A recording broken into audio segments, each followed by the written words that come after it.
Nadia, 22, dan anaknya berinisial NV, menjadi korban penyekapan di perusahaan perkebunan sawit di Kecamatan Bakam, Kabupaten Bangka, Kepulauan Bangka Belitung. Kini, polisi menetapkan satu tersangka baru dalam kasus ini, yaitu YS alias AS selaku Head Officer PT Payung Mitra Jaya Mandiri. Hal ini telah dibenarkan Kabid Humas Polda Bangka Belitung, Kombes Pol Fauzan Sukmawansyah, pada Minggu, 8 Desember 2024, malam. Ia sudah ditetapkan sebagai tersangka YS alias AS selaku Head Officer kemarin Sabtu sore setelah Pak Kapolda datang ke Mapolres Bangka, kata Kombes Pol Fauzan Sukmawansyah, dilansir dari Bangka Pos. Ia mengaku saat ini Polres Bangka sudah menetapkan 2 orang sebagai tersangka dalam kasus penyekapan ini. Untuk manajer perusahaan PT PMM berinisial GM sudah ditetapkan sebagai tersangka malam itu juga. Siangnya langsung dilakukan penahanan dan sekarang jumlahnya 2 orang tersangka. Kasus ini memang ditangani oleh Polres Bangka. Kemarin Pak Kapolda langsung datang ke Polres Bangka dan mengecek kondisi kedua korban.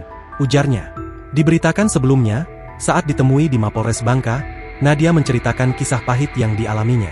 Bersama suami dan anak pertamanya, Nadia merantau dari Palembang ke Pulau Bangka 3 bulan lalu. Suaminya bekerja sebagai sopir truk di PT PMM di Bakam. Namun, setelah 1 bulan bekerja, suaminya dituduh mencuri minyak solar dan menghilang tanpa jejak.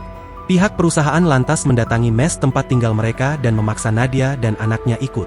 Mereka lalu ditahan di sebuah ruangan sempit berukuran 2x2 meter, tanpa diberi makan atau minum.